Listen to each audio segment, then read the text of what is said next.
여러분 안녕하십니까? MBN 주말 뉴스와이드 시작합니다. 한 주간 있었던 이슈 네 분과 함께 자세히 짚어보겠습니다. 김용남 전 국회의원, 차재원 부산 가톨릭대 특임교수, 한민수 더불어민주당 대변인, 최수영 전 대통령직 인수위 전문위원 나오셨습니다. 어서 오세요. 어서 오세요. 안녕하세요. 자, 자녀 입시 비리와 청와대 감찰 무마 혐의로 3년 넘게 재판이 이어진 조국 전 법무부 장관에 대해서 어제 1심 선고가 내려졌습니다. 관련 영상 먼저 보고 이 얘기부터 시작하겠습니다.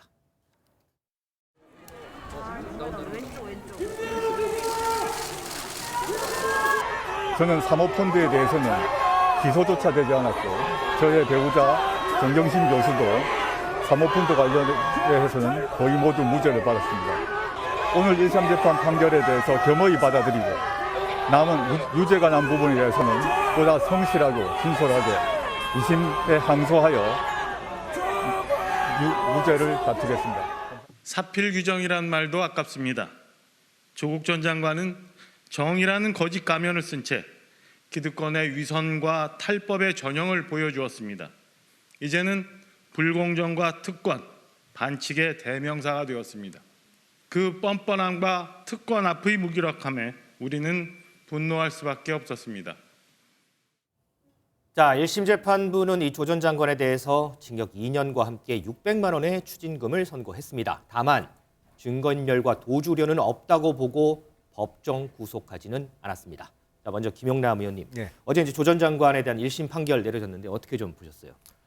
우선 그 국민들로부터 가장 공분을 샀던 부분은 자녀들의 입시 비리와 관련한 부분이었죠. 사실은 첫 보도도 이 표창장 위조냐 아니냐 뭐 이것부터 논란이 시작됐고요. 그리고 양파 껍질 까듯이 까면 깔수록 새로운 의혹들이 많이 나오면서 거의 2019년 여름부터 연말까지는 뭐랄까요? 조국 국면이라고 불러도 과하지 않을 정도로 뉴스의 중심에 섰고 전 국민을 거의 쫙 갈라놓은 반으로 쫙 갈라놓은 이슈였습니다. 지금 3년이 지나다 보니까 조금 기억은 많이 흐릿해졌습니다만 네. 조국 전 장관이 특히 사모펀드 부분만 콕 집어서 얘기를 했어요. 근데 제가 당시 조국 후보자 인사청문회 대응 TF 그때는 저희가 이제 야당이었습니다만 네. 대응 TF에 들어가서 사모펀드 관련한 의혹을 처음으로 제기한 사람으로서 간단하게만 설명을 드리면 사모펀드 의혹의 핵심은 이거예요. 조국 전 장관의 집안 조카가 사실상 운영하던 코링크 P라는 사모자산 운용사가 있습니다. 네. 거기서 조성한 펀드를 통해서 웰스 CNT라는 비상장 회사를 인수를 해요. 약 14억 원 정도를 투자해서 인수를 합니다. 네. 그리고 다른 펀드를 이용해서 WFM이라는 코스닥 상장사를 인수를 해요. 네. 근데 이 비상장사인 웰스 CNT는 주로 관공서에 납품을 하는 회사였는데 조국 전 장관 측이 인수한 이후로 매출이 1년에 2배씩 뜁니다. 그리고 이 코스닥 상장사와 비상장사를 합병하기 위해서 준비를 다 해놨어요. 네. 뭐 사업 목적 이런 걸 다 일치시켜 놨습니다. 그래서 이 우회상장 구도를 처음 밝혔던 것이고, 근데 이게 그거 자체로 범죄가 된다는 주장을 했던 것이 아니고, 다만 그때 당시에 조국 청와대 민정수석으로 있으면서 이 구도가 만들어졌거든요. 네. 그래서 이게 고위공직자로서 도덕적으로 용납될 수 있는 사안이냐, 이 문제 제기를 처음에 했던 것이고, 네. 이 사모펀드에 투자한 금액과 관련해서 재산 신고가 제대로 됐느냐, 그래서 공직자윤리법 위반 아니냐, 이 부분에 대해서는 당시만 해도 사모펀드 관련한 규정이 미비했기 때문에 법률의 미비로 인해서 무죄가 일부 선고됐습니다만, 그거는 이제 좀 금융 분야에 대해서 지식이 있는 사람들이 관심을 가졌던 분야고, 네네. 많은 국민들께서 분노하셨던 부분은 입시 비리였고, 이거는 대부분 유죄 선고가 됐거든요. 네. 근데 뭐 작은 부분을 콕 집어서 이거 무죄인데 왜 이렇게 난리를 쳤어야 됐냐, 이거는 조국 전 장관의 화법에 좀 문제가 있는 것 같습니다. 네. 우리 한민수 대변인은 어떠실까요? 뭐 물론 이 조 전 장관 하면 뭐 어쨌든 당시에 정치적으로나 사회적으로나 큰 논란이 있었고 조금 전에 말씀하셨지 서초동 그리고 광화문 반씩 나뉘었고 그러다가 어쨌든 이제 유죄 판결을 받았습니다. 그런데 어제 입장을 발표하면서 2심의 항소에서 무죄를 다투겠다. 뭐 여러 가지 뭐 얘기는 없었고 그게 가장 핵심이었어요. 어떻게 좀 들으셨어요? 일단 보면은 진짜로 여러 가지 혐의가 있는데 무죄난 부분도 뭐 조 전 장관은 8개에서 9개 정도 된다는 표현을 하셨는데 다수가 있는 것 같습니다. 그래서 거기에 대해서 재판부에 감사드린다는 표현까지 썼고 항소를 해서 다른 부분 뭐 몇 가지 있지 않습니까? 직권남용 혐의 같은 경우도 다퉈보고 무죄를 받도록 하겠다고 하니까 지금 1심이 났으니까요. 2심, 3심을 받아보는 게 당연한 거고 그런 차원에서 본다면 조 전 장관이 지금까지도 그랬고 앞으로도 성실하게 재판받고 본인의 입장을 소명할 거라고 봅니다. 근데 꼭 그런 점을 하나 좀 짚을 필요는 있을 것 같습니다. 뭐 유죄낸 부분들에 대해서는 그 외에 또 2심, 3심까지 그 유지가 된다면 거기에 따른 합당한 그 처벌을 받으면 되는 거고 또 네. 무죄를 받아낼 수 있는 거 아니겠습니까? 근데 당시 지금 뭐 김 의원님도 말씀했지만 그 2019년으로 조 전 장관이 장관 지명을 받은 직후를 보면은 정말로 우리 그 검찰 당시 윤석열 검찰총장의 검사들 그다음에 이제 언론 이런 부분들 특히 검사들이 정말 저도 기억이 납니다. 그 청문회를 하는 날 밤에 이제 부인에 대해서 갑작스럽게 또 기소를 하고 대대적인 정말 한 가정을 대놓고 저렇게까지 대대적으로 압수수색을 할 수 있는가 할 정도로 다수가 모두가 느끼듯이 과잉 수사를 했다는 측면은 분명히 지적받을 수 있다고 봅니다. 보고 물론 말씀드린 대로 뭐 자녀의 입시 비리 부정 문제랄지 이런 부분들은 국민들로부터 많은 지적을 받았고 국민들의 공분을 산 대목이 있습니다만은 당시 검찰이 했던 그 수사 방식과 이런 부분들은 지금 저 많은 사람들이 왜 조 전 장관 얘기하면은 그 윤석열 대통령과 그 검사들을 떠올릴 수밖에 없냐면은 지금도 계속되고 있어요. 검찰이라는 게 법과 정의를 세우기 위한 집단이고 기관이라 한다면 법의 원칙은 동일해야 되는데 지금의 검찰은 그렇지 않다는 많은 지적을 받지 않습니까? 대통령과 가까운 분들, 부인이랄지 장모랄지 전혀 수사를 않기 때문에 그래서 많은 분들이 또 요구하는 거 아니겠습니까? 조국 전 장관에게 했던 것처럼 똑같은 잣대와 똑같은 수사 방식으로 수사를 하라. 그런 여론도 있어서 말씀드리는 겁니다. 뭐 각자 이제 보시는 이제 시각에 따라서 어제 판결에 대한 뭐 여러 가지 해석들이 조금 나뉘는 것 같습니다. 예. 네. 조 전 장관이 후보자 시절에 이제 자신과 관련한 의혹에 대해서 사실이 아니라면서 거의 11시간 가까이 입장을 밝힌 바 있는데요. 관련 영상 보고 얘기 계속 이어가겠습니다. 저희 아이도 서울대 동창회 측으로부터 선정되었다고 연락을 받았습니다. 어떤 기준으로 되었는지 제가 알지는 못합니다. 근데 지금 시점에 보게 되면 고등학교 딸아이가 일자자로 되어 있는 것이 좀 의아하다라고 저도 생각을 하게 되었습니다. 근데 당시 그 시점에는 1저자, 2저자 판단 기준이 좀 느슨하거나 모호하거나 그리고 책임 교수의 그 재량에 많이 달려 있었던 것 같습니다. 지금의 눈으로 보면 이상하다고 보이고 저도 이상하게 보입니다. 사실 저는 그 경제나 경영에 잘 모르기 때문인데 사모펀드가 뭔지를 이번에 공부를 하게 되었습니다. 애초에 사실 알지를 못한 정도입니다. 네, 앞에서도 언급을 해주셨습니다만 조 전 장관 어제 무죄를 받은 데 대해서는 이제 재판부의 감사의 뜻을 표현하기는 했습니다만 대한민국을 뒤흔들었던 자녀 입시 비리 의혹과 관련해서는 언급이 없었습니다.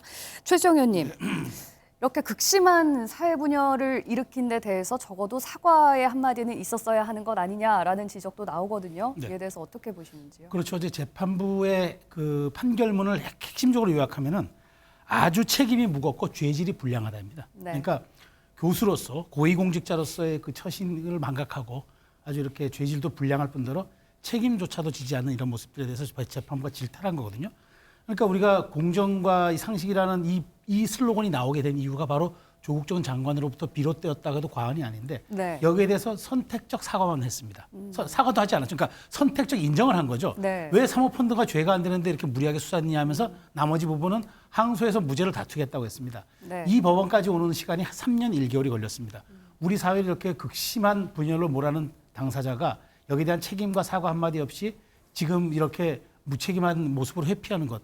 그 정말 법무부 장관이라는 국무위원을 지내고 청와대 민정수석이라는 정말 엄정한 지위를 가진 사람이 이렇게 정말 그 국민에게 대국민 사과 한번 할 줄 모르는 이런 자세가 과연 공감 능력을 갖추고 있다고 얘기할까? 그러니까 최소한 우리가 왜 분노했고 우리 사회가 왜 여기에 대해서 조국 전 장관에 대해서 공정과 상식이라는 잣대를 다시 한번 그 사회가 송환했는지 이 부분을 본인이 인식해야죠. 그런데 이 사실 재판이 이렇게 3년 1개월 끌릴 일도 사실 아니었어요. 이게 정권이 바뀌면서까지 이렇게 온 점에 대해서 최소한의 유감, 사과 혹은 어떤 태도 이런 것들이 저는 고위공직자의 모습이라 생각하는데 네. 앞으로 조국 전 장관이 어떤 길을 가느냐는 중요하지 않아요. 그렇지만 최소한 이 부분에 대해서는 책임 있는 공직자 출신으로서 사과하고 국민들에게 엎드려 그래도 석고되지 않은 모습이 있었을 때 비로소 저는 그래도 이 법원의 판결과 상관없이 국민적인 어떤 감정이나 치유 같은 것들이 가능해졌을지 모르겠는데 이런 모습들에 대해서 정말 저는 그 공감하는 국민들이 한 명도 없을 것으로 생각되기 때문에 좀 조 전 장관이 정말 그 한 시대에 그래도 그 문재인 정부 때 그 주요 공직을 맡았던 사람으로서 책임 있는 모습을 보이는 게 맞다라고 말씀드리겠습니다. 네. 조 전 장관 같으면은 뭐 당시에 거의 민주당의 대선 주자급으로 불릴 만큼 아주 정치적인 영향력이 또 크지 않았습니까? 그런데 민주당에서는 이 조국 전 장관의 수사를 두고 뭐 검찰에 대해서 정치 검찰이다.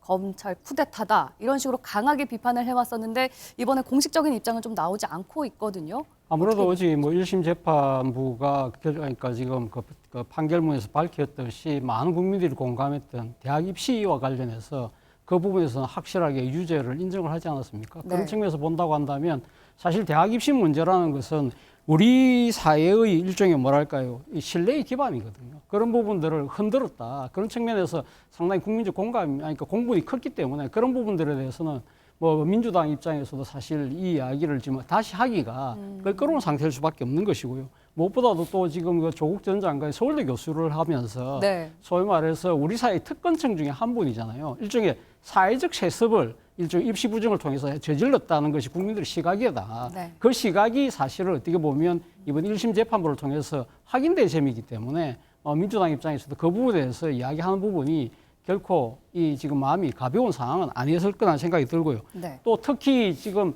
뭐 여러분들이 말씀하셨지만 사실 그 과거 2019년 당시 조국 사태 때 우리 사회를 완전히 양극단으로 나누었던 하나의 이 사건이었잖아요.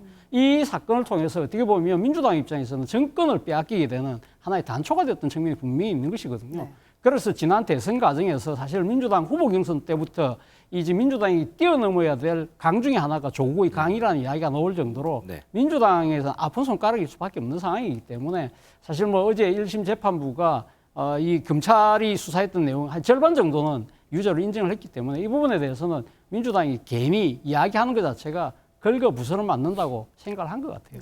그렇지만 제 생각에 공당의 입장에서는 네. 앞서 제가 이야기했던 국민들의 기대를 저버린 측면에 대해서는 저는 유감을 표명하시 맞는 것이 아닐까 생각이 듭니다. 한민수 대변인님께서 지금 네. 민주당 대변인으로 계시기 때문에 왜 민주당에서 아직 공식 입장이 나오고 있지 않은 건지 그리고 차재원 교수님까지도 민주당에서는 적어도 유감의 표시는 해야 되는 건 아니냐라는 점을 지적해 주셨거든요. 어떻게 그런 생각하시는지요? 지적할 수 있는 부분도 있다고 봅니다. 근데 일단은 조 전 장관 1심 재판이고 본인도 이제 항소심에서 더 다퉈보겠다. 또 무죄난 부분도 있지 않겠습니까? 네. 그리고 조 전 장관 지금 당장 뭐 민주당의 주요 당직을 맡고 있는 분도 아니고 저는 당원인지도 모르겠습니다. 그래서 좀 더 차분하게 재판 과정도 2심, 3심도 있기 때문에 지켜볼 필요가 있을 것 같습니다. 네.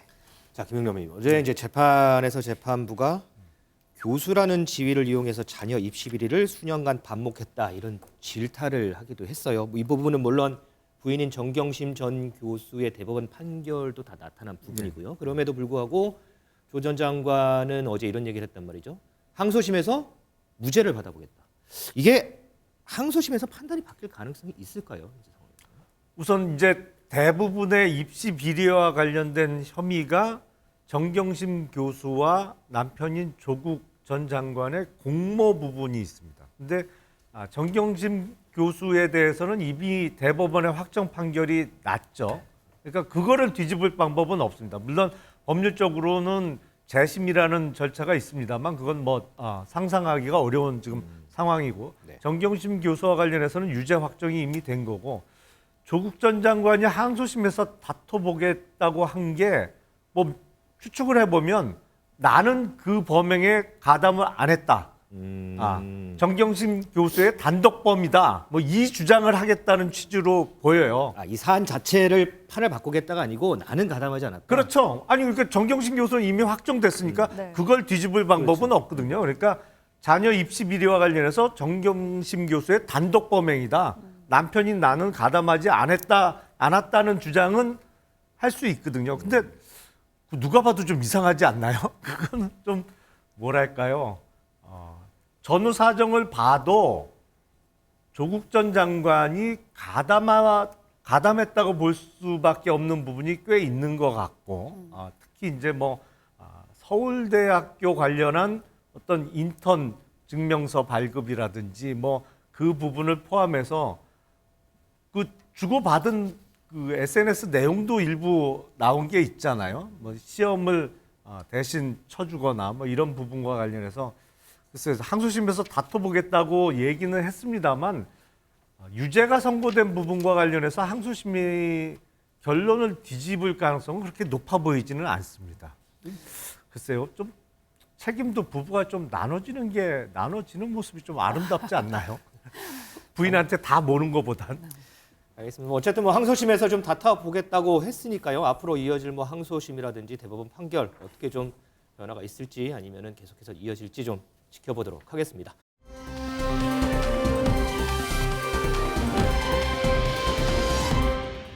이재명 씨는 전화는 한번 없는데요? 전화는 한번 하신 적 있지 않으세요? 없습니다. 전화 없고요. 전화보다 말보다 못하고. 이재명 대표 측이랑은 뭐 연락 주고받은 건 없으신 건가요? 없습니다.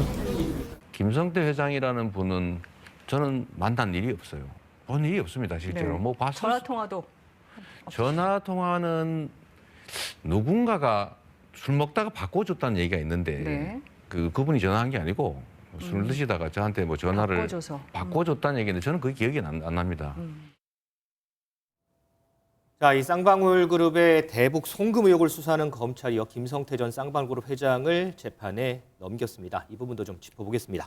최승용 의원님, 지금 구속 기소한 혐의 보니까요, 외국환거래법 위반, 뭐 정치자금법 위반, 뇌물공여 등등인데 지난번에 이제 구속영장 청구할 때도 가장 이슈가 됐던 변호사비 대납 의혹은 되지 않았고 이번에도 이제 빠졌어요. 근데 뭐 여러 가지 이제 보도를 보면 검찰이 아직 이 부분에 대해서 구체적인 혐의를 발견하지 못했다, 뭐 이런 얘기가 나오거든요. 네, 그렇습니다. 그러니까 변호사비 대납 의혹이 사실 우리가 그 핵심적으로 알고 있는 김성태 전 회장과 이재명 대표의 관계의 핵심고리였는데 이거보다는 오히려 지금 북한의 대북 자금을 송금했다. 800만 달러 송금과 그다음에 이화영 부지사에게 3억 3천만 원 전달했다. 이거는 이제 바로 정치자금법 위반인 뇌물공여죠. 이제 이 두 가지가 이재명 지사와 좀 관련된 그런 지금 집중 혐의가 되겠는데 저는 이제 이 김성태 전 회장이 그때 체포가 되면서 태국에서 체포가 되면서 올라오는 과정에서 그때 그랬어요. 처음에는 이재명 지사를 좀 모른다고. 얘기를 했습니다. 그런데 이제 저는 그 어간에 이제 그 조홍천 그 민주당 의원이 인터뷰한 내용이 아주 그때 관심을 끌었는데 뭐냐면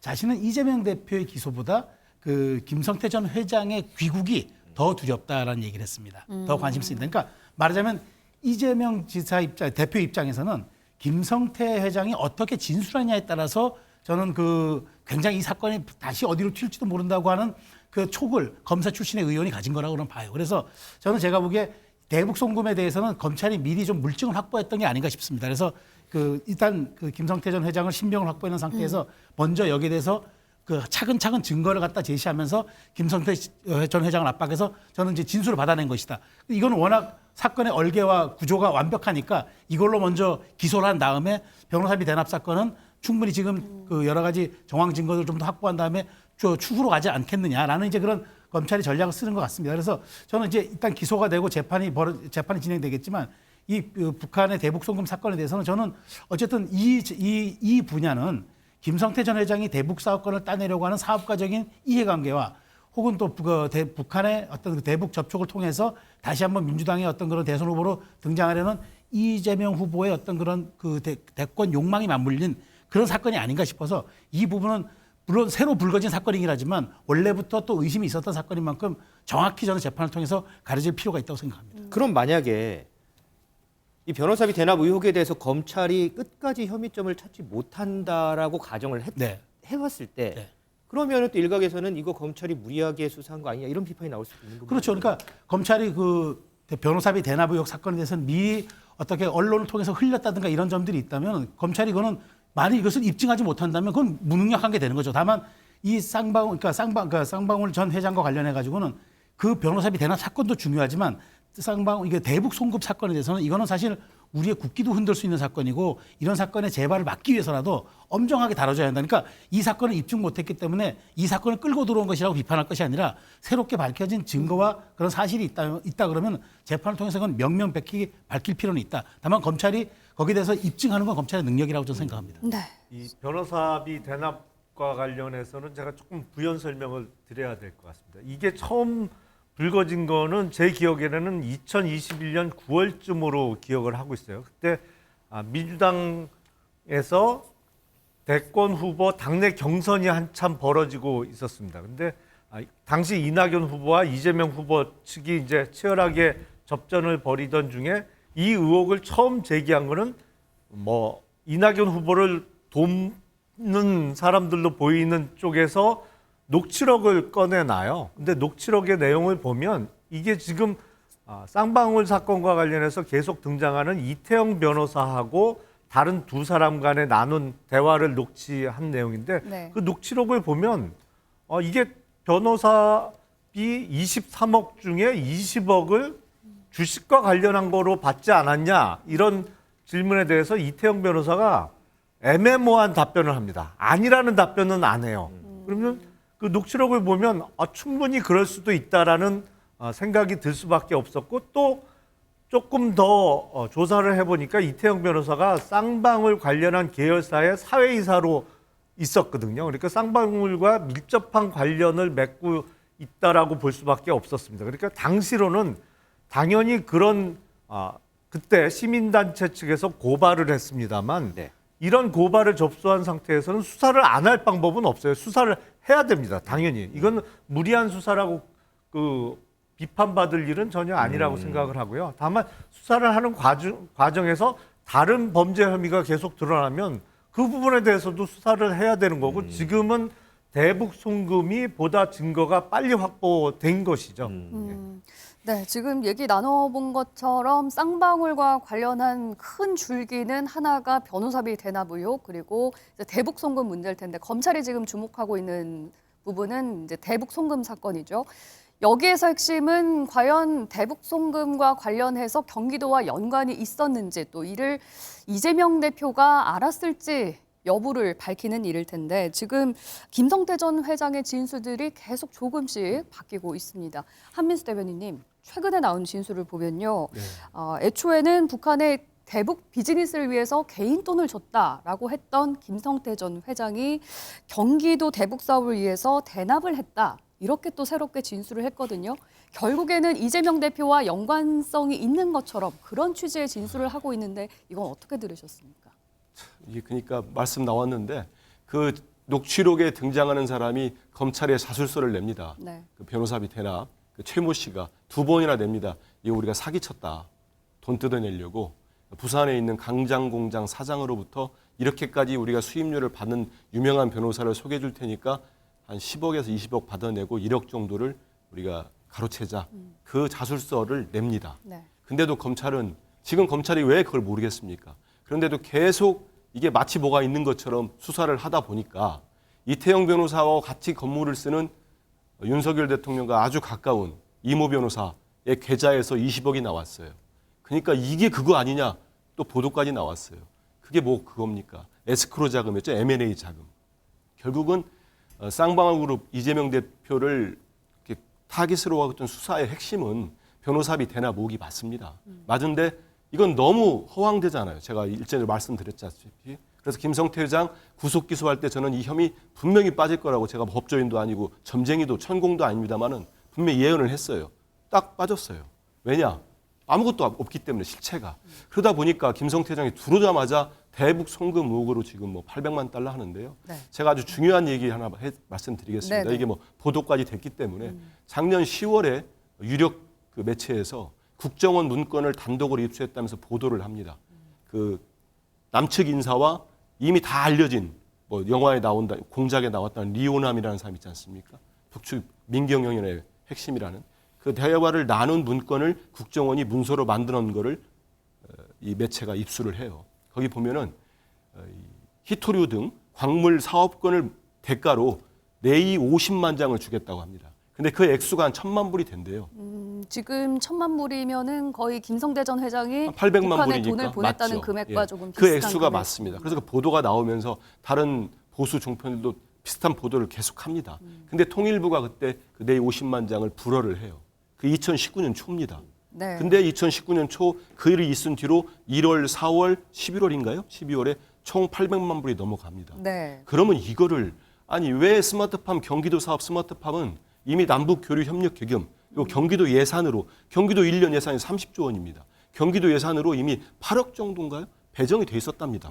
근데 왜 김성태 회장이 500만 달러를 보냅니까? 스마트팜 사업을. 어차피 그건 또 유엔 면제 사업이 인정받은 건 2020년 8월입니다. 그러면 이 돈을 보냈다는 건 2019년 1월, 4월이에요. 네. 2020년에 8월에 면제받을 걸 예상해가지고 한 근 1년 반 전에 돈을 줬다는 얘기입니까? 그러면 김성태 전 회장은 있지도 않은 일을 왜 본인이 했다고 얘기를 이거는 한 아마 걸까요? 이제 저는 뭐 이건 뭐 추측할 수밖에 저도 뭐 검사 조사 과정을 보질 않았으니까 근데 왜 이런 허황된 진술을 할까? 그건 뭐 본인도 알고 검찰도 알 거라고 생각하는데요. 여러 가지 의심점은 많이 있습니다. 말을 바꿈으로써 뭐 사업가들이 끝까지 지키려는 게 뭐 형량도 줄이고 돈을 지키려는 거 아니겠습니까? 근데 이거는 뭐 제가 확인을 못했으니까 추정할 수밖에 없는데 또 300만 달러가 이제 방북 대가를 냈다는데 한번 보십시오. 경기도는 접경 지역 중에 가장 북한과의 접경 지역이 큰 도입니다. 네. 그래서 이전에 박원순 시장이나 국민의힘의 김문수 지사나 이런 분들이 모두 방북을 추진했어요. 그리고 국민의힘 소속의 김진선 강원지사는 실제 북한도 갔었습니다. 경기도 지사가 대북 교류 사업을 하기 위해서 내가 가고 싶다. 모니터링을 하기 위해서 밀가루와 묘목 사업 네. 추진하면서 이렇게 공문 보내고 한 거는 문제될 게 전혀 없는 겁니다. 그런 합법적으로 통일부로부터 승인받아가지고 하는 사업인데 그거를 왜 무슨 헬기를 띄운다고 하면서 김성태 회장이 300만 달러를 주죠? 이건 도대체 말이 앞뒤가 안 맞아요. 안 맞기 때문에 이 또한 저는 변호사비 대납 의혹처럼 네. 뭐 재판 시작되거나 하면은 금방 사라질 정말 허무니없는 의혹이다 이렇게 생각을 합니다. 최정 교수님, 지금까지 나온 거는 김 전 회장의 진술이나 이제 정황들 뿐인데 네. 결국에 이것들을 밝혀내려면 물증이 있어야 되지 않겠습니까? 예, 지금 뭐 그 관련된 물증을 지금 뭐 검찰이 이거 지금 입수했다는 거 아닙니까? 그것이 그러니까 북한 쪽에 지금 850만 달러를 주고 난 뒤에 일종의 영수증을 받았다는 거잖아요. 수령증. 자, 만약에 그러니까 우리가 북한도 상당히 그러니까 일반적인 상식, 상글에 의해서 만약에 영수증, 수령증을 쓰게 된다고 한다면 그게 뭘 쓸까요? 일시, 금액. 그리고 중요한 부분이죠. 왜 돈을 주고받았는지. 그것이 드러날 거 아니에요.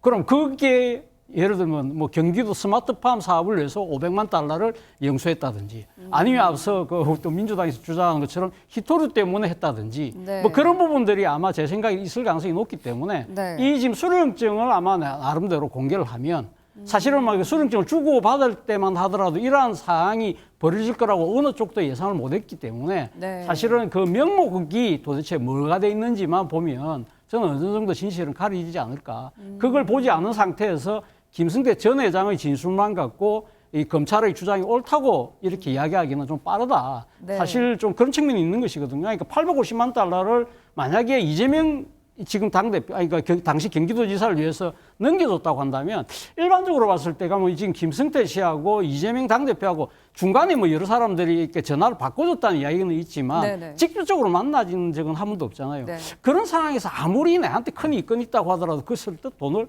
넘겨줄 수 있을까라는 생각이 들 수 있고 또 하나는 사실은 지금 300만 달러를 줬다는 시기가 네. 당시 경기도지사였던 이재명 지사가 사실은 재판받고 있었거든요. 네. 그 선거법 위반 때문에 네. 1심 유죄, 2심 유죄 놓은 상황이기 대법원 때문에 확정 판결 나기 예, 전이었어요. 그렇죠. 그러니까 앞으로 지금 정치적인 미래가 불투명한 상황인데 아무리 내가 이재명 경기도지사에서 호감을 있다 하더라도 그렇게 네. 돈을 줄 수 있을까라는 생각도 상당히 일반적인 상식적인 측면에서는 그러니까 의심을 한번 대권 해볼 수도 주자라고 있다는 거죠. 생각하고 저는 줄 저는 만한 진실은 알 수는 없습니다만 인물 위치가 일단은 지금 아니었다. 검찰이 확보했다는 수령증은 어느 정도 보면 뭐 어느 정도 좀 객관적인 판단이 좀 가능하지 않을까라는 생각을 해본다. 네.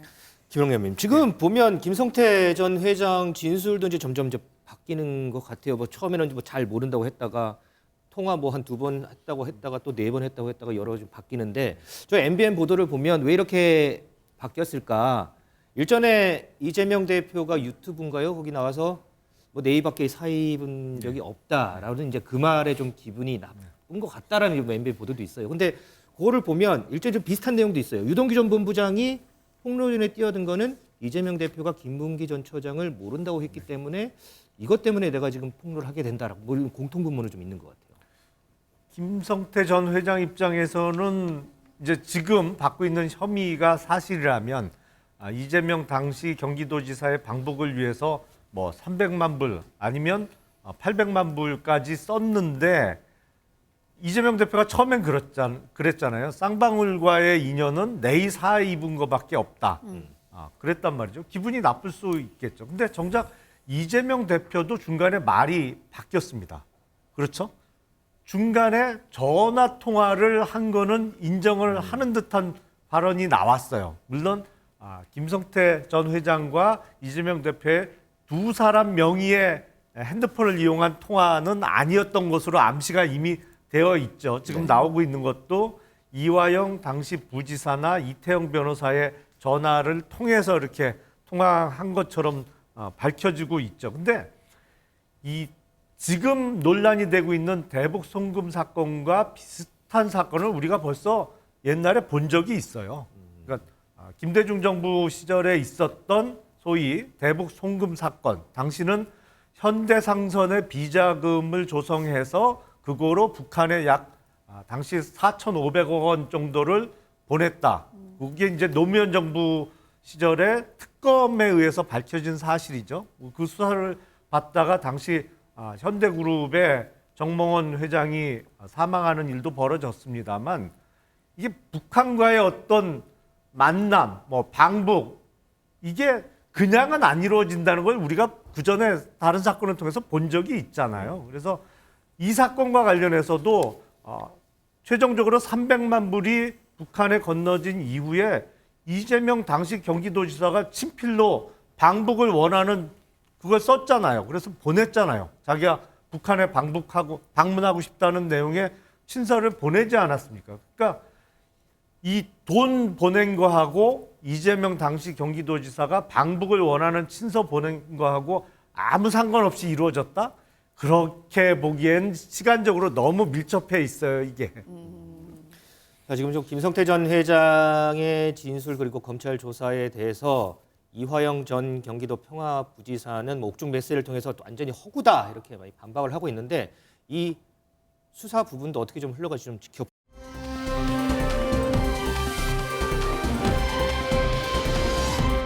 자, 이런 가운데 민주당이 오늘 장외투쟁에 나섭니다. 이 타이틀이 윤석열 정권 민생 파탄 검사 독재 규탄 대회인데 지금 당 전체가 이 장외로 나간 건 지난 2016년 박근혜 대통령 이 퇴진 촉구 운동 이후 처음이라고 합니다. 지금 현장에 저희 MBN 취재 기자가 나가 있는데 연결을 한번 해보겠습니다.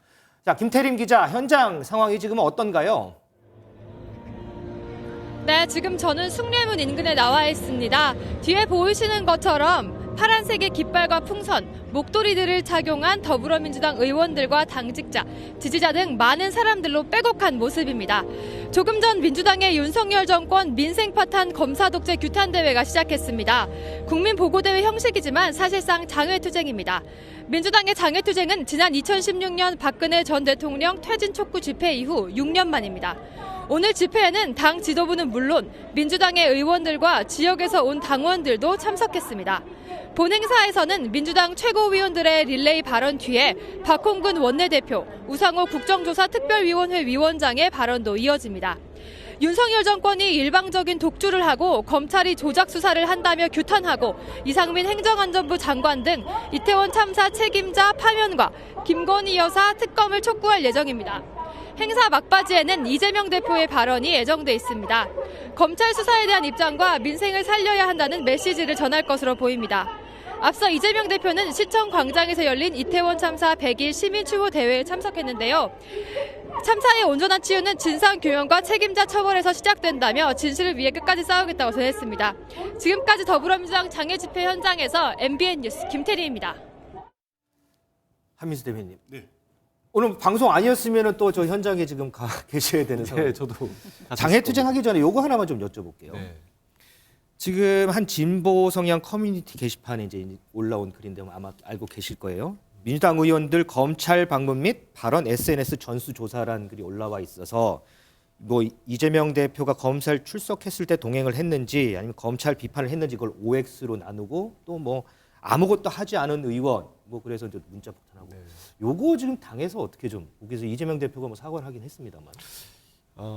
지난달이었나요? 제가 이제 대표를 수행해가지고 우리 국민 보고 대회라고 국민 속으로 경청 투어를 하다 보면은 이제 많은 대표가 이제 당원들, 지지자들, 일반 시민들도 이제 만납니다. 만나서 이제 묻고 싶은 거 물으시면 답변을 하는데 거기에서 어떤 당원이 갑작스럽게 이제 우리 모두 알고 있는 뭐 특정 과일 이름 있지 않습니까? 그걸 딱 꺼내니까 저도 깜짝 놀랐습니다. 대표가 정색을 하더니 그 자리에서 네. 많은 당원들하고 정말 분위기 너무 좋지 않습니까? 열렬하게 대표를 환영하고 막 응원하는 자리니까 힘내시라고 하는데 대표가 정색을 하고 딱 앞으로 그런 말 쓰지 마세요 그러시더라고요. 그러니까 그분도 깜짝 놀랐고 그걸 배석했던 저도 깜짝 놀랐어요. 그리고 그런 얘기 앞으로 하지 마십시오. 그러면서 자주 말씀하시는 게 그겁니다. 아무리 우리끼리 내부에서 차이가 있다 하더라도 우리 밖에 우리가 상대하고 싸워야 될 사람하고 아니 싸워야 될 대상보다 그 차이가 크겠습니까? 내부에서 손가락질하고 다투는 건 있어서는 안 됩니다. 했고 그런 연장선상에서 지난번에 오늘도 뭐 SNS 내가지고 대표가 사과도 하시고 이렇게 입장을 그렇게 하면 안 된다 하셨는데 지난번 의원총회에서도 의원들께 이제 뭐 계속 그 소환 갈 때 오지 말라고 계속 하셨잖아요. 네. 근데도 오지 않았습니까? 그러다 보니까 지금 우리 앵커 말씀하신 대로 그렇게 구분하거나 이렇게 비판하는 목소리 지지자들이 있으니까 의원총회에서도 대표가 의원들께 오지 말라고 했는데도 이런 일이 있는 거에 대해 불편하게 해줘서 미안하다 이런 말씀까지 전했기 때문에 대표는 일관된 입장을 내고 있습니다. 우리 내부에서 차이가 있을더라도 그 차이마저 인정하고 같이 가는 게 동지다 하기 때문에 대표 말씀을 우리 지지자들도 진정성 있게 받아들였으면 좋겠습니다. 네, 이 장외 투쟁에 대한 역풍 우려도 좀 나오고 있는데요. 여기에 대한 득실을 좀 따져보자면 어떨까요? 저는 뭐 당연히 뭐 역풍이 많다고 보죠. 왜냐하면 지금 저 보십시오. 1월 달에 그 정말 그 주호영 국민의힘 원내대표가 우리 1월 임시국회 그냥 설 지나고 갑시다라고 했잖아요. 2월에 원래대로 열자. 근데 민주당이 할 일이 많다고 그렇게 부득부득 1월 임시국회 열자고 했어요. 했습니까? 안 했잖아요. 아무것도 안 했잖아요. 그래서 2월이 이제 돌아왔습니다. 그럼 뭘 해야 됩니까? 국회에서 일해야죠. 근데 왜 장애로 왜 나갑니까? 아니 제1당이고 국회에서 가장 힘 있는 당이고 그런데 아스팔트에 나가가지고 구호 외친다고 정책이 만들어집니까? 법안이 통과됩니까? 저거는 정말 민주당이 공당으로서의 책임을 방기하는 겁니다. 오히려 제가 보기에 오늘 이 집회에 보니까 제가 들은 바로는 뭐 여러 인력동을 위해서 이렇게 뭐 말하자면은 보좌진들도 가고 당직자도 가고 뭐 이렇게 총동원령이 내렸다는데 정말 이렇게까지 민주당이 왜 여기에 나가야 할까요? 저는 이재명 대표 한 사람을 위해서 나간다고밖에 생각이 안 돼요. 물론 다른 구호를 외치고 뭐 윤석열 정부를 향해서 얘기를 하지만 그거 다 제도권 내 국회에서 하라고 국회의원 뽑아놓은 거 아닙니까? 옛날 박기태 그 의장의 명언 있지 않습니까? 국회의원이 국회 가는데 무슨 명분이 필요하나 했습니다. 국회의원이 국회를 놔두고 왜 주말에 광장에 모여서 저렇게 집회를 합니까?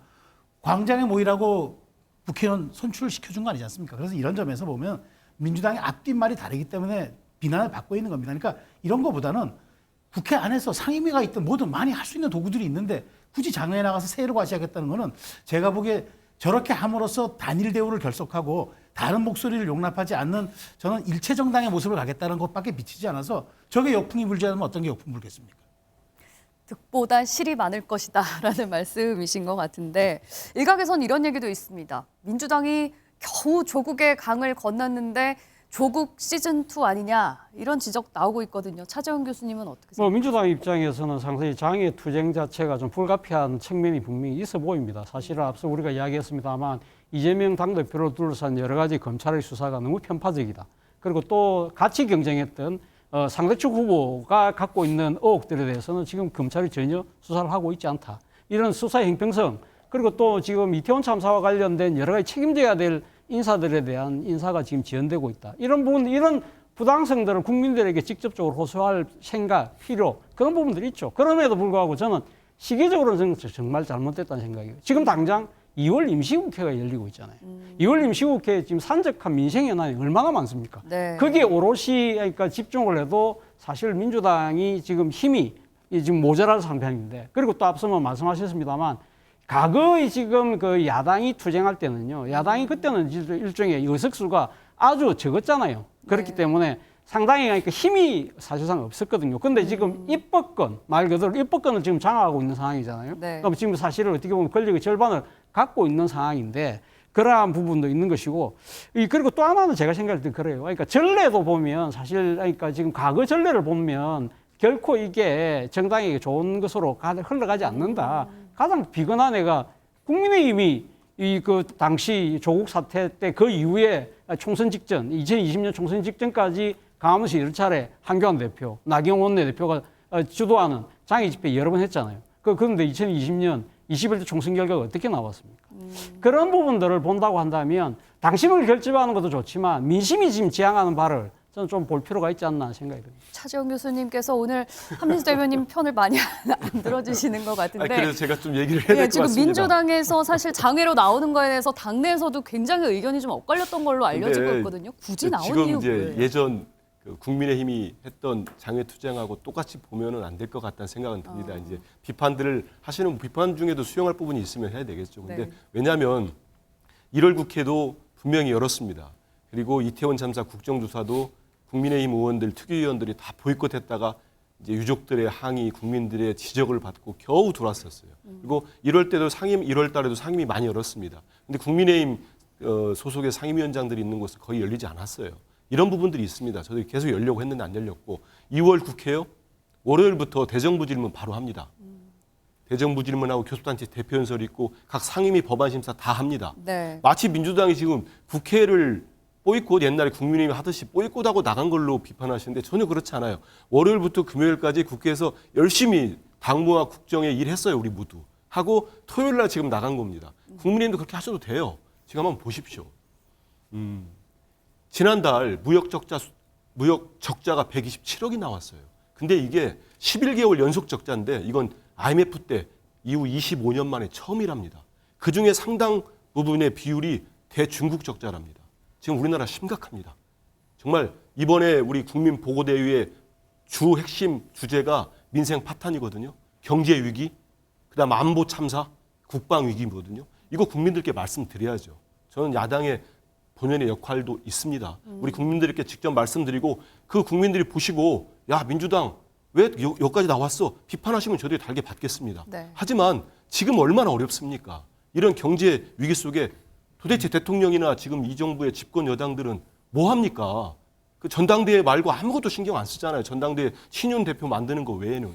그래서 말씀드리는 겁니다. 우리 야당 이런 거 안 하면 국회 열어서 예산 통과시키자고 계속 주장한 것도 야당이었어요. 민주당이었습니다. 이런 모습들 보고 오늘 국민 보고대회도 우리 국민들께 직접 이런 거 지금 나라 어렵다. 우리 민주당이 어떻게 하고 싶다. 우리 국민들에게 같이 해달라는 말씀을 드리는 자리다. 네. 이해해 주셨으면 좋겠습니다. 지금 한민수 대변인 이해를 바라야 되는데 뭐 월요일부터 금요일까지 열심히 일하고 이제 토요일 날 이제 나왔다. 근데 국민의힘은 지금 전당대회 그거밖에 안 하지 않느냐 이렇게 하시는데 혹시 국민의힘 보시기에는 좀 어떠세요? 아니 뭐 국회가 일을 안 한 건 맞죠. 본회의 언제 열렸어요? 그리고 뭐 상임위에서 법안 몇 개나 통과시켰어요. 뭐 사실은 작년 9월 1일 날 시작한 정기국회 이후에 지금 계속 임시국회를 잡으면서 만 6개월을 국회 회기를 이어가고 있는 건 뭐 누가 봐도 방탄국회인 건 틀림없는 사실이고요. 더불어민주당이 장애 투쟁하면은 반도체 수출이 갑자기 잘 되나요? 그러니까 무역 수지 적자 때문에 지금 장애 투쟁을 하는 것은 아니고 비록 그 상품 수지는 적자를 봤지만 경상 수지는 작년 12월까지도 흑자를 봤습니다. 지금도 경상 수지 자체가 적자는 아니에요. 경상 수지는 흑자를 보고 있고 다만 지금 민주당이 명분으로 내건 두 가지 중에 하나가 민생 파탄. 이거는 최근에 많이 오른 난방비를 포함한 물가 때문이겠죠. 근데 물가 왜 이렇게 많이 올랐습니까? 가장 큰 원인은 돈이 너무 많이 풀려서예요. 돈 누가 많이 풀었는데요. 문재인 정부에서 한국은행 통계를 보면 바로 알 수 있습니다. 한 달에 M2, 그러니까 광의의 통화가 한 달에 40조 이상씩 늘어나요. 돈을 어마어마하게 풀었습니다. 그러니까 인플레이션이 세게 올 수밖에 없는 상황이고 그게 지금 이런저런 소비자 물가가 다 오르고 있는 상황이죠. 사실은 민생 파탄의 가장 큰 원인은 지난 정부에서 돈을 너무 많이 푼 게 원인입니다. 사실은 이거는 핑계인 것 같고요. 오늘 장애투쟁의 가장 큰 이유는 검사 독재라고 내건 이거죠. 사실은 이재명 대표 관련해서 수사를 왜 이렇게 세게 하냐. 수사 좀 그만하라는 거잖아요. 사실은 장애투쟁의 이유는. 근데 이거는 법치주의 하지 말자는 얘기죠. 아무리 민주당 당적을 갖고 있는 현역 국회의원이 169명이고 사실은 민주당 성향의 무소속 의원까지 합치면 180석을 갖고 있습니다만 국회에서 의석 많이 갖고 있는 정당의 당대표라고 범죄 혐의가 계속 드러나고 그 범죄 혐의가 결코 가볍지도 않은데 검찰이 수사하지 말라? 그럼 법치주의 하지 말자는 얘기예요. 사실은 오늘 장애투쟁은 왜 절대 다수당이 밖으로 나가느냐 이걸 다 떠나서 법치주의를 하지 말자는 게 진짜 이유기 때문에 성공하기 힘든 장애투쟁이라고 생각을 합니다. 민주당 입장에서는 이재명 대표에 대한 수사를 할 거면 여당과 관련한 이른바 김건희 여사 관련한 수사라든지 이런 것도 함께 하자라는 주장을 하고 있는 거 아니겠습니까? 그거는 민주당에서 지금 특검법 발의해놨잖아요. 민주당에서 워낙 의석을 많이 갖고 있으니까 특검법을 민주당이 주도해서 처리하면 되겠죠. 그거는. 차재원 교수님, 네. 장애투쟁 관련해서 하나만 여쭤볼게요. 이런 주장이 나와요. 오늘 장애투쟁하는 장소가 한 시민단체가 지금 매주 열고 있는 윤석열 대통령 퇴진 촉구 집회 장소하고 같다. 때문에 오늘 장애 집회에 나온 지지자들을 이쪽으로 또 같이 하는 이런 효과를 노린 것이다라는 주장이 나오는데 그거는 어떻게 좀 보세요? 어쨌든 주장이 나오니까요. 글쎄요. 제가 민주당의 의사결정 구조에 있지 않기 때문에 제가 알 수는 없습니다만 말씀하신 것처럼 충분히 그게 단순하게 우연의 일치일까라고 보는 사람들이 과연 몇 명 될까요? 아무래도 그러니까 지금 계속적으로 해왔잖아요. 지난해부터 지금 제가 알기로 한 35차례 정도 계속적으로 주말마다 하고 있는 것으로 알고 있는데 아마 민주당이 여기에 좀 더 일종의 불씨를 좀 키우려고 하는 그러한 정치적인 저는 속셈도 있다는 생각도 듭니다. 맞습니까, 한민수 대표님? 그런 속셈 없습니다. 속셈 없고요. 장소를 우리가 할 수 있는 곳들이 많지 않아요. 또 서울시청 같은 경우는 이제 우리 이태원 3사가 일어난 지 100일 됐지 않습니까? 유족들께서 추모제 하려고 하는데도 이제 불허해가지고 못했습니다. 그래서 장소를 마땅히 구할 곳들이 많지 않다 이런 말씀드리고 그런 걸 노리고 하는지 않습니다. 그리고 아까 말씀하신 대로 검사 독재 규탄 받아야 되죠. 받아야 되고 아니 이렇게까지 일방적인 수사 어디 있었습니까? 저는 이번 정부가 얼마나 정말 수사를 무자비하고 비상식적으로 하는 거 한 말씀만 드리면 예전에 모든 보수든 진보든 정권들은 유력 정치인이 됐던 어떤 기업 수사가 됐던 이런 식으로 하지 않았습니다. 본인들이 수사를 열심히 한 다음에 물증을 찾아내야 돼요. 찾아서 입증을 한 다음에 적어도 중간 수사 결과 발표를 할지 최종 수사 발표를 한 다음에 이런 걸 우리가 수사했습니다. 그래서 기소했습니다. 하고 재판에 들어갔습니다. 다 기억하시지 않습니까? 근데 이 정부 검찰은 그렇게 안 해요.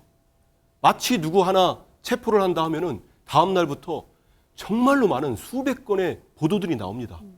피의 사실이 공표되고 있는 거예요. 재판도 열리기 전에 기소되기 전에 한 프레임을 가지고 범죄자 프레임을 만듭니다. 저는 이런 부분들은 분명히 규탄을 받아야 되고 지적을 받아야 됩니다. 그리고 왜 법의 잣대가 고무줄입니까? 같이 해야죠. 같이 해서 왜 내 편이라고 다 봐줍니까? 그러다 보니까 많은 국민들이 김건희 여사 특검으로 하라. 제발 300번 정도 소환했던 민주당 향한 압수수색 300번 정도 됐다는 거 아닙니까? 한 번이라도 해라. 소환조사 이재명 대표 계속 받지 않습니까? 한 번이라도 부르는 신용이라도 해라는 거 아니겠습니까? 국민들 여론이. 그런 것들을 우리 국민들께서 다 판단하고 보고 계실 거라고 생각합니다. 어쨌든 이 야당의 대규모 장외투쟁이 현 정권에게는 좀 부담일 수밖에 없을 것 같은데 최승희 의원님, 윤석열 대통령의 지지율에는 어느 정도 영향을 미칠 거라고 보세요? 지금 갤럽 조사 보니까 조금 한 1~2% 떨어진 걸로 나오긴 하는데 저는 야당의 저런 장애 집회가 대통령 지지율에 영향을 줄 것 같지는 않습니다만 난방비 문제로 인한 것과 그다음에 이제 고물가로 인한 이런 민생 경제 부분들은 어려움이 있을 거예요. 그래서 저는 지금 대통령께서는 새해 지금 2월이니까 저는 한 3가지 정도에 집중을 하면은 저는 오히려 좀 그 반전의 계기를 마련할 수 있을 것 같은데 일단 먼저 대통령께서 일단 그 도어 스태핑을 그만두시면서 최근에 매우 절제된 메시지를 보내고 있어요. 그러니까 국무회의를 통과하거나 공식석상에서 나오는 그런 아주 절제되고 힘 있는 공식 메시지를 계속 내보내고 두 번째로는 그 바로 이제 그 윤석열 다움, 그러니까 법치의 실현, 그다음에 공정과 상식에 대한 어떤 그런 법치주의의 강력한 실현이라는 윤석열표 브랜드를 확실하게 각인시키고 그리고 세 번째가 그다음에 이를 바탕으로 인해서 민생과 물가 현안 이런 어떤 경제 현안들을 조금 지표만 좀 올릴 수 있다면 저는 사실 상반기에는 상당 부분 저는 조금 그 지지율이 올라갈 수도 있다고 봐요. 다만 지금 여당에서 이루어지고 있는 지금 경선 과정에서 여러 가지 좀 약간 충돌들이 대통령 지지율에도 일정 부분 영향을 미칠 수가 있긴 한데 뭐 저는 오히려 거꾸로 한 달 남은 이 전대 부분을 어떻게 잘 관리하느냐에 따라서 다시 이게 여당의 대표적인 경선 과정이 퍼포먼스가 될 수도 있기 때문에 이 부분에서만 큰 불협화음 없이 잘 간다면 저는 오히려 그 상저하고 그러니까 오히려 상반기에 좀 적어도 하반기에 올라갈 수 있는 그런 어떤 그 지표들은 마련할 수 있을 것으로 보기 때문에 네. 다만 야당의 저렇게 장외 집회는 오히려 대통령의 발목을 잡을 수 있다라는 그런 또 반대층의 우려도 살 수 있기 때문에 저는 큰 변수와 요인은 안 될 것으로 생각합니다. 네. 지금 장외 집회가 서울 숭례문 인근에서 진행이 되고 있습니다. 오늘도 주말인 만큼 인근 정체가 극심할 것으로 예상이 되는데요. 인근 지나시는 분들께서는 우회 도로를 이용하셔야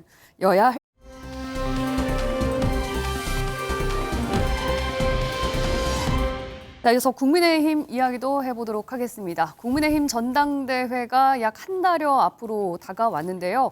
당권 주자들 간 공세가 계속 커지고 있습니다. 관련 영상 보고 이 이슈 이야기 나눠보겠습니다.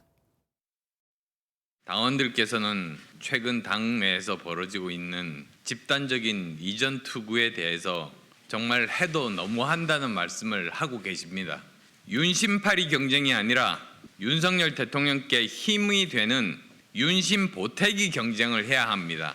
누구를 배제하기 위한 전당대회가 아니라 모두가 참여하는 전당대회를 만듭시다. 경선판에 끌어들여서는 안 될 대통령님의 이 의중까지 자신에게 있다 이렇게 하면서 당심을 규도하는 것은 바람직하지 않다 그런 뜻입니다. 다만 당원들께서 좀 혼란스러워하고 계시기 때문에 한 말씀 사실을 알려드린 것뿐입니다.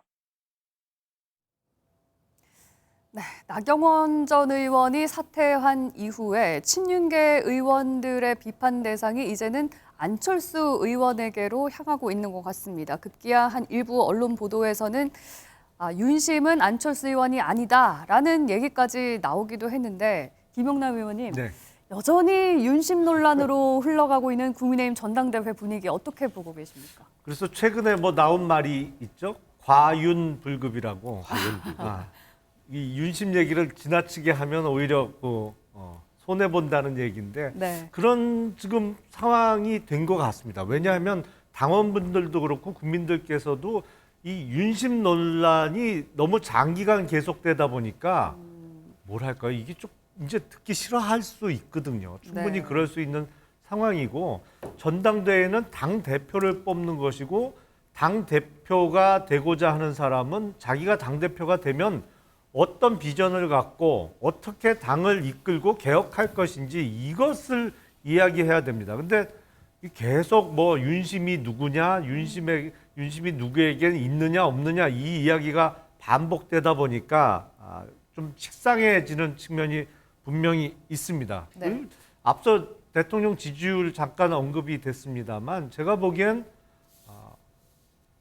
혹시라도 대통령실에서 전당대회와 관련해서 너무 깊숙이 관여하는 거 아니냐라는 의혹이 대통령 지지율이 한 2% 정도 하락하는 데 영향을 끼쳤을 가능성이 있어 보입니다. 네. 그래서 글쎄요, 이게 천역 지금 국회의원이나 당협위원장은 전당대회 어느 후보의 캠프에도 관여 못하도록 되어 있거든요. 그래서 이 원칙을 좀 지켜야 되지 않을까 싶고 이게 이제 전당대회 관여를 못한다는 의미는 누구의 당선을 위해서 돕는 행위도 해서는 안 되는 것이지만 누구를 떨어뜨리기 위한 행위를 해서도 안 된다는 의미거든요. 그래서 이제는 원칙을 좀 다시 한번 확립하고 지켜야 되는 상황이 아닌가 싶습니다.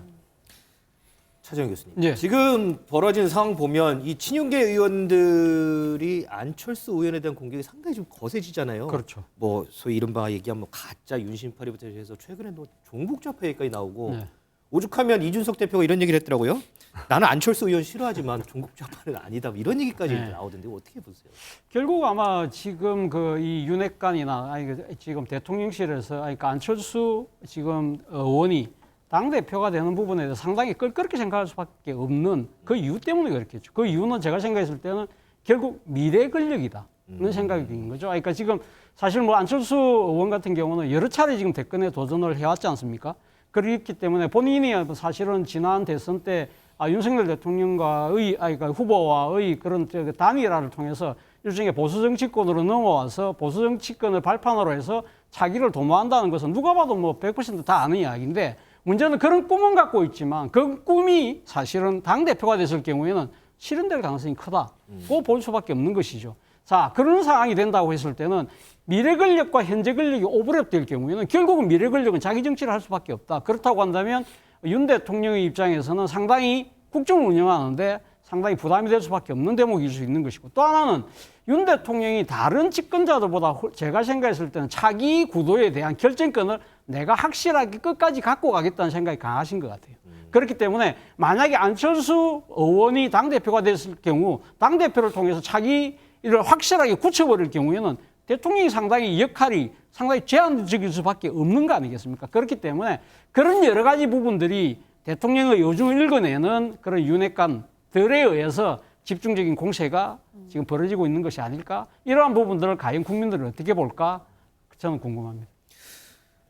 최재훈님, 그럼에도 불구하고 지금 보면 안철수 의원은 이거 해도 너무한다 이런 얘기를 하는데 어쨌든 안철수 의원 자체가 지지율이 높아지면 높아질수록 친윤계가 여기서 우리가 그만해야겠다 할 수는 없는 상황인 거잖아요. 그렇죠. 뭐 지금 보니까 그런 공세의 일관성과 어떤 그런 지속성을 가지고 하는 것 같은데 근데 이제 문제는 이런 겁니다. 이제 그렇게 할수록 그러면은 안철수 의원도 불리해질 것인가 이 부분은 한번 봐야 되겠죠. 그렇죠. 그러니까 저는 국민 조금 전에 김영남 의원 잘 말씀해 주셨는데 이제 후보 등록도 끝난 거잖아요. 그러면 이제부터는 당의 그 미래 정책과 비전, 그다음에 국민의힘이 어떻게 나가야 할 것이고 그래서 나는 안철수가 생각하는 총선 승리 전략은 이렇고 김기현이 생각하는 총선 승리 전략은 이런데 당원 여러분 여기서 어떻게 생각하십니까? 이렇게 묻는 게 저는 합당하다고 봐요. 그러니까 저는 국민의힘 주류가 그동안 이렇게 정당 역사를 놓고 보면은 굉장히 좀 전략적 선택을 많이 했던 그런 적들이 있어요. 그러니까 일종의 말하자면 이런 거죠. 언제적에는 또 김무성 대표를 뽑고 어느 때는 호남 출신의 이정현 대표를 또 뽑고 어느 때는 황교안 대표를 뽑았다가 어느 때는 또 이준석 대표를 뽑아서 대선 승리도 해요. 그러니까 이렇게 전략적인 투표 경험이 있는 집단이에요. 그런 뿌리가 있는 정당이기 때문에 저는 이제 말하자면은 안철수 의원에 대한 합리적 비판이라 이런 건 괜찮은데 마치 이제 여기서 집단적으로 이제 그동안 이제 많은 분들이 이제 나경원 의원이 어떻게 이제 주저앉는지를 봤지 않습니까? 이제 그런 것들이 기억이 있는 상황에서 너무 과도한 공격은 오히려 좀 손해 볼 수가 있다. 지금 그리고 가끔 뭐 지금 여론조사 수치를 놓고 보지만 김기현 의원이 우위에 있는 경우도 많아요. 어떤 게 있냐면 적극적인 지지층. 그러니까 이른바 지금은 여론조사가 대부분 보면 국민의힘 지지층이라고 하는데 묻는데 적극적 지지층, 즉 당원이 가능성이 높은 분들은 오히려 김기현 의원을 많이 지지하는 경우도 있어요. 그렇기 때문에 지금부터 메시지 관리하고 캠페인 관리를 잘해야지 무조건 안철수 의원이 지지율이 높다고 해서 아까 뭐 종북 좌파라는 식으로 공격한다면 어느 사람들이 그걸 이해하겠습니까? 이거는 과도한 네거티브라고 생각할 수 있기 때문에 지금부터는 오히려 그 정책 혹은 당의 체질 개선, 그다음에 총선 승리 전략 어떻게 하면 윤석열 대통령의 국정 성공이 우리가 당이 일당이 돼서 밀어줄 수 있는가 이런 데 대해서 실질적인 대화를 놓고 나가야지 후보들 입에서 자꾸 무슨 그것도 한쪽에선 양말 한쪽에선 뭐 꽃다발 사진 이런 식으로 가는 거는 저는 당을 위해서도 그렇고 후보들 개인을 위해서도 그렇고 바람직하지 않다고 봅니다.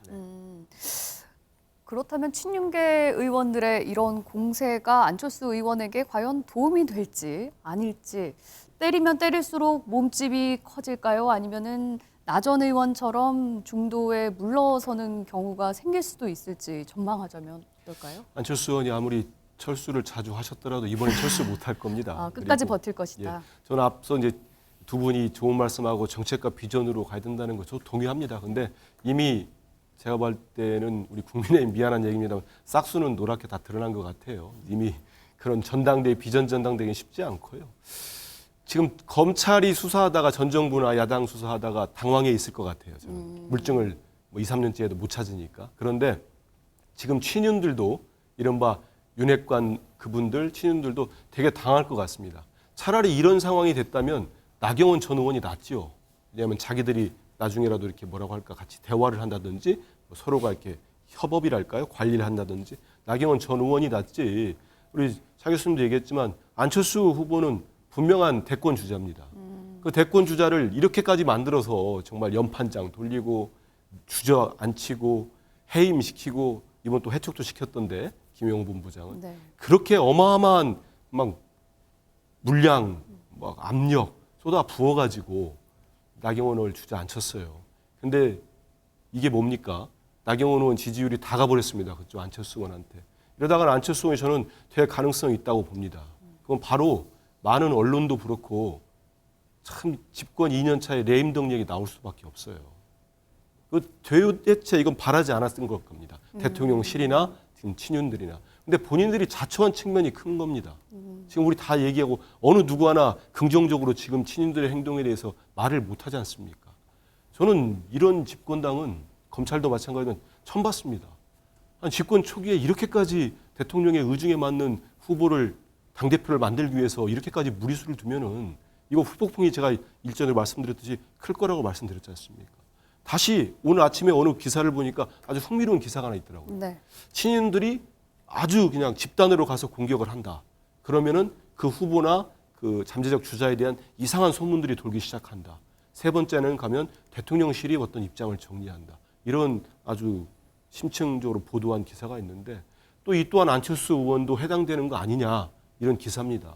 그래서 지금이라도 좀 합리적으로 상식적으로 전당대회를 끌고 갔으면 좋겠어요. 저는 제가 뭐 이런 말씀 드린다고 듣겠습니까? 듣지도 않을 것 같긴 한데 안 될 것 같아요. 안 될 것 같은데 그럼에도 저는 뭐 민주당을 떠나서 국민의 한 사람으로서 집권당 이런 모습 볼 때마다 네. 좀 부끄럽기도 하고 화가 많이 납니다. 좀 안 했으면 좋겠습니다. 아, 네. 김용남 의원님께서 이 쓴소리 어떻게 들으셨는지 좀 궁금한데 일단 안철수 의원의 그 나경원 전 의원의 지지율이 좀 안철수 의원에게 흘러간 측면이 있기 때문에 여서였을지 김기현 의원이 최근에 나 전 의원을 찾아가서 좀 힘 좀 합치자 이렇게 얘기했다고 해요. 그 영향이 아무래도 있었겠죠. 아무래도 지금 여론조사 지지율에 있어서 안철수 후보가 앞서는 여론조사가 꽤 나오고 있고 네. 이게 사실은 뭐랄까요? 이제 전당대회는 당내 선거지 않습니까? 네. 당원 숫자가 많이 불어나서 투표권자가 80여만 명 된다고 하지만 이 전국 단위의 유권자 뭐 4천만 명을 상대로 하는 선거는 전혀 아니거든요. 그러니까 투표권자가 비교적 작은 선거에서는 흔히 선거판에서 얘기하는 게 조직력 얘기를 많이 합니다. 네. 현역 국회의원이나 당협위원장을 어느 캠프에서 많이 확보하느냐. 그게 선거의 가장 결정적인 승리 요인이라고 얘기를 많이 하는데 소위 얘기하는 이런 조직력의 측면에서는 김기현 의원 측이 많이 앞서고 있다고 볼 수밖에 없거든요. 그럼에도 불구하고 국민의힘 지지층을 상대로 한 여론조사에서 이런 결과가 나오니까 김기현 의원 측은 조금 바빠졌겠죠. 지금은 이제 바빠지다 보니까 나경원 전 의원의 집으로 찾아가서 만나고 뭐 도와달라는 얘기도 한 것으로 보입니다. 네. 근데 그 전략을 짤 때요. 그 중요한 원칙이 하나 있습니다. 절대로 전선을 너무 넓히면 안 돼요. 네. 근데 지금 보면 소위 그 김기현 의원의 당선을 돕고 있다고 생각되는 친윤계 의원들이 전선을 너무 넓혀놨어요. 그러니까 이준석 전 당대표 때리고 유승민 전 의원 주저앉히고 뭐 거기까지는 무리수라고 생각되지는 않습니다. 왜냐하면 워낙 심이 좋고 다수가 뭉쳐 있으니까요. 근데 나경원 전 의원까지 전선을 넓혀놓고 이제는 안철수 의원까지예요. 근데 전선이 너무 넓어요. 제가 보기엔 아무리 심이 세도 감당하기 어려울 정도로 전선을 너무 넓게 펼쳐놨어요. 적이 너무 많아지니까요. 그렇게 되면 이제 한자 성어가 네. 생각나는 게 있잖아요. 네. 사면 초과가 되는 겁니다. 그게. 그래서 제가 보기엔 전략적 그 과오를 범한 상태 아닌가 싶고요. 그래서 이제라도 나경원 전 의원한테 좀 손을 내밀었는데 나 전 의원이 이번에 전당대회에서 본인은 아무 역할 안 맡겠다라고 했었는데 뭐 좀 도와줄 거라고 보십니까? 원래 나 전 의원과 친분이 있으신 걸로 알고 있는데 만약에 예상을 하시자면. 글쎄요, 입장을 갑자기 바꿔서 누구 한쪽에 손을 들어주기는 쉽지 않을 것 같은데요. 그리고 아직 전당대회가요. 네. 한 달도 훨씬 넘게 남았습니다. 이게 네. 결선 투표까지 생각하면 3월 12일이 돼야 당선자가 확정되는 것이거든요. 그러니까 시간이 아직 많이 남은 상태라 만약에 제가 김기현 캠프에 몸을 담고 있다면 지금이라도 화제와 국면을 빨리 전환하자. 그래서 이제는 비전 대결, 정책 대결로 가야 된다라고 네. 어드바이스를 할 것 같아요. 근데 글쎄 누굴 찾아다니거나 아니면 뭐 전선을 더 넓히거나 좁히거나 이거는 이제 유효한 전략은 아닌 것 같습니다. 네. 자, 어쨌든 뭐 지금 보면 김기현, 안철수 의원 양강 구도로 흘러가는 것 같습니다. 이런 가운데 소위 친이준석계라는 이런 단어가 최근에 많이 좀 들리고 있습니다. 관련 영상 좀 보고 오겠습니다. 저는 윤핵관들의 퇴진을 돕고 싶습니다. 보다 정확히 말씀드리면 공천을 위해서 권력에 줄 서는 그런 악패, 저는 이번 기회에 뿌리 뽑아야 된다라고 생각해요. 윤핵관들은 대통령을 작게 만들고 있습니다. 대통령은 대한민국의 대통령입니다. 우리 당원은 물론 대한민국 국민 전체를 대표하는 지위에 있습니다. 그런 대통령을 친윤, 윤핵관의 대통령으로 작아지게 혹은 작아 보이게 만드는 일은 결코 없어야 됩니다. 최승희 의원님, 최근 들어서 친이준석계다 이런 단어 많이 네. 오르내리는 거 느끼시죠? 그렇습니다. 그러니까 제가 보기에 이 타이밍이 어떻게 형성됐느냐 보면 화요일 날 유승민 전 의원이 불출마를 선언합니다. 네. 네. 그날 밤이 아마 전격적으로 돌아간 것 같아요. 사실은 제가 저 천하람 그 위원장과 뭐 방송에서 방송도 같이 하는 일인데 바로 얼마 전까지도 제가 그 전혀 징후를 못 받았었어요. 그런데 이제 저렇게 갑자기 목요일 날 전격적으로 결정한 거 보면은 유승민 의원의 불출마로 생긴 공간을 네. 어떻게든 이준석 전 대표가 활용해야 되겠다는 생각을 한 것 같아요. 그러면서 이제 천하람 저 위원장은 이제 아마 본인은 뭐 싫어하죠. 저도 대리는 아닌데 다만 이준석계를 좀 흡수할 수 있는 그런 흡인력 있는 후보로 아마 이제 대표로 나선 것 같아요. 그렇기 때문에 저는 이준석 대표가 그러니까 당대표로 취임한 이후에 들어왔던 이준석 대표의 영향력으로 모집된 당원이 한 15만 명으로 추산된다는 제가 보도를 봤거든요. 네. 그럼 투표율이 한 40% 정도로 내외할 때 사실 그렇게 된다 그러면 5, 6만 표 이상이 집중할 수도 있어요. 그렇다면은 저는 제가 보기에 4명을 컷오프한다 그러면 천하람 위원장이 젊고 후발주자라고 해서 무조건 들어가기 어려울 것이라 생각하기 어렵다기보다는 저는 오히려 그 가능성이 있을 수 있다고 보기 때문에 만일 결선 투표에 가게 된다 그러면은 천하람 위원장의 그런 어떤 그러니까 결선은 못 간다 하더라도 최소한 그 영향력이 어떻게 영향을 끼칠 것인가. 그러니까 당장 보기에는 안철수 의원의 표와 조금 좀 손해 볼 것 같지만 네. 결선 투표가면 또 아무도 모를 수 있기 때문에 이런 부분에 대해서 양강 구도로 끝날 것 같았던 국민의힘 경선 구도에 미세한 균열이 생긴 건 분명해 보입니다. 차 의원님, 지금 소위 얘기하는 이제 친이준석계 이런 후보들이 이제 약진을 하고 있고 그 뒤에서 이제 이준석 대표도 뭐 여러 가지 얘기를 이제 하잖아요. 뭐 도와주기도 하고. 일각에서는 이런 분석 나오더라고요. 이준석 대표가 당내에서 자신의 입지와 영향력을 시험해 보려는 것이다라는 관측도 나오는데 글쎄 이준석 대표가 바라는 건 뭘까요? 본인의 입장에서는 상당히 이 판 자체가요. 한자성어로 얘기하면 불감청이연정 고소원이다. 이게 이런 상황인 거죠. 감히 내가 이렇게 내하고 뜻을 같이 하고 있는 사람들하고 뛰어라고 말은 못하지만 그 사람들이 뛰니까 나는 정말 좋아라고 생각할 수 있다는 거죠. 사실은 이준석 전 대표 입장에서 보면 유승민 전 의원이 나오는 것보다 훨씬 좋은 판이에요. 왜냐하면 유승민 전 의원이 나올 경우에는요. 본인이 어떻게 되냐면 유승민 의원이 보수고 자신이 참모의 구도예요. 근데 지금 어떤 구도냐면 본인은 후견인이고 신참을 키우는 그런 모양새예요. 그리고 또 하나 만약에 유승민 전 의원하고 손을 합치게 되면 배신자 프레임이 갇히거든요. 근데 이번에는 뭐냐면 젊은 피를 수혈하는 역할을 한다는 거예요. 설사 진다 하더라도 만약 유승민 의원하고 질 경우에는 이 한계가 있다. 봐라. 이렇게 완전 배신자로 지키지만 이번에는 진다 하더라도 아 정말 잘 싸웠어. 한번 잘했네. 뭐 우리 이 전대를 하는데 흥행에 상당한 이 역할을 했다. 이런 식으로 해서 자신의 정치적 기반을 넓히는데 아주 유용할 수 있는 찬스라는 거예요. 그렇기 때문에 이준석 전 대표가 제가 생각했을 때는 상당히 역할을 할 것인데 뭐 지금 뭐 이번에 김용태 지금 그러니까 최고위원 후보의 후원회장을 맡은 부분에 대해서 네. 모 후보들이 막 지금 지금 딴지를 걸잖아요. 네. 제가 생각했을 때 그거는 일종의 보면 긁어부스럼이죠. 그러니까 친윤들 입장에서 보면 사실은 그런 식으로 해서 지금 이준석 전 대표가 미는 후보들의 경쟁력을 상당히 우리가 생각했던 것보다 훨씬 더 크구나 하는 인식을 심어주고 있는 그런 측면에서 본다고 하면 친윤이 정말 자충수를 두고 있는 것이 아닐까 하는 생각이 듭니다. 네, 알겠습니다. 마지막으로 이 이슈 또 한번 짚어보도록 하겠습니다.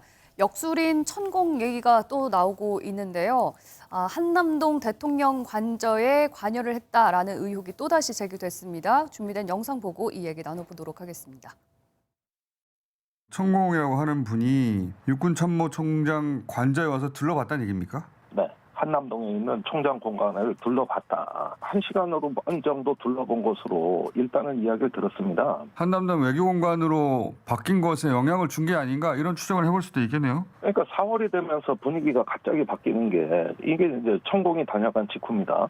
직접적인 인과관계는 알 수가 없으나 당시에 천공이 다녀가고 나서 외교부 장관 공간으로 바뀌었다. 이 선후 관계는 확실하다는 거죠. 남영신 총장이 할 얘기가 있다고 하더라고요. 천공 스님과 인수위 관계자가 한남동 육군참모총장 공간과 국방부 영내에 위치한 육군본부 서울 사무소를 방문했다라는 보고를 했다. 추후에 관계자한테 들은 거는 검정색 카니발이었고 다른 사람이 한 명 더 있었는데 이 사람이 모 인사다. 국민의힘. 그다음에 한 분은 이제 인수위 관계자. 네. 그게 3월 15일로 기억하고 대통령실 이전 용산 둘러보러 왔었던 분, 그 두 분이었죠. 네, 대통령실에서는 악의적인 가짜뉴스라면서 원칙적으로 대응을 하겠다라고 밝혔는데요. 대통령실에서는 의혹을 제기한 부승찬 전 국방부 대변인 그리고 언론사 두 곳의 기자들을 고발하기도 했습니다. 지금까지 여러 의혹 제기에 대해서 고발은 있어 왔지만 현직 기자에 대한 고발은 이번이 처음이거든요. 그만큼 대통령실에서 이번에는 강력하게 대응을 하겠다 이렇게 좀 해석을 해야 될까요? 근데 이전에 그 김종대 전 의원하고 그 누구죠? 김어준 씨인가요? 그도 네. 고발했었죠. 네. 근데 그 수사가 어떻게 되는지는 제가 잘 모르겠습니다. 왜냐하면 고발한 지 꽤 됐는데 이게 또 다시 불거지기 전까지 수사가 이루어지고 있다는 얘기는 뭐 제가 찾아보질 않아서 듣지 못했기 때문에 일단 이번에도 첫 느낌은 그랬어요. 대통령실이 특히 이제 뭐 김건희 여사랄지 무속인, 역술인이라고 하는 무속인, 천공 관련되면은 근데 즉각적으로 고발을 하는데 네. 그게 아마 이제 자기들이 혐의가 없거나 그런 측면도 있겠지만은 그보다는 일단은 고발이라는 걸 해서 특히 기자들 고발하면 다른 매체도 영향을 미칩니다. 그래서 입을 막기 위해서 재빠르게 하지 않았나 이런 생각이 좀 솔직히 듭니다. 들고 또 하나는 지금 이 부사관이라면 현역 군인이에요. 어디로 갔는지 모르겠습니다. 있는지 계속 있는지 모르겠는데 현역 군인이 본인의 육군 참모총장한테 보고한 내용인데 그 육군 참모총장이 국방부 대변인한테 얘기를 해준 거고 합리적으로 볼 때 이분들이 무슨 이유로 말을 지어낼 때는 제가 아까 뭐 김성태 전 의장도 얘기했습니다. 뭔가 이유가 있어야 돼요. 합리적으로 추론할 만한 것들이 본인의 형량 문제랄지 본인의 재산 문제랄지 근데 이분들은 추론이 안 되지 않습니까? 현역 육군 부사관이 이 얘기해가지고 자기가 무슨 도움받을 게 뭐 있을까요? 본인이 볼 때도 너무 비상식적이니까 특히 이거는 너무 중대해 보이니까 참모총장한테 보고를 하지 않았나 싶어요. 그러면 이 개선상에 그런 분들이 많이 알만한 사람 좀 있을 거라고 봅니다. 그래서 이 대통령실의 즉각적인 고발이 제가 볼 때는 실질적인 어떤 실체를 밝히는데 도화선이 될 수도 있지 않겠나 이런 생각이 좀 들고요. 네. 당장이라도 이 CCTV 같은 거 다 있거든요. 네. 출입 기록이야 뭐 지금 부승찬 대변인 주장을 보면은 뭐 뒤에 오는 차는 기록도 남기지 말라고 했다고 주장하고 있기 때문에 있을지 없을지 모르겠습니다만은 CCTV도 있고 이런 물증들이 나올 거라고 봅니다. 그리고 제가 또 하나만 좀 제안할 게 있는데요.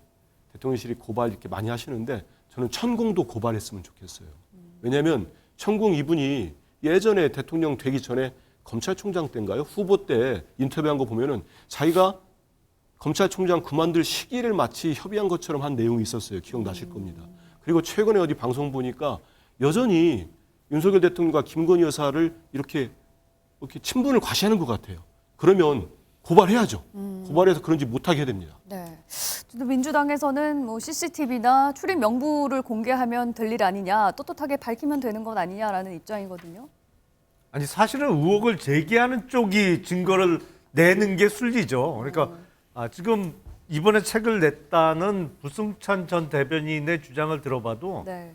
들은 얘기를 들은 사람으로부터 들었다는 거예요. 전원의 전원의 네, 전원. 전원의 전원의 전원이에요. 그러니까 그런 내용을 주장하려면 무엇보다도 자기가 뭔가 확실한 거를 갖고 이런 증거가 있습니다 하는 게 순리인 것이고 CCTV 얘기하는데 지금 3월 15일이라고 주장을 해요. 그럼 거의 지금 10개월이 지났습니다. 네. 제가 그 경험한 바에 의하면 어느 회사나 어느 관저도 6개월 이상 CCTV를 보관하지는 않아요. 이게 밀려 나가서 앞에 기록이 삭제되는 방식의 CCTV가 대부분이거든요. 그러니까 그걸 아마 알고 이런 CCTV 내놓으라는 주장을 하는 것 같아요. 그래서 이 부분에 있어서는 저는 뭐 천공이라는 사람 일면식도 없습니다만 이게 유튜브를 통해서 보면 외모가 아주 특이하잖아요.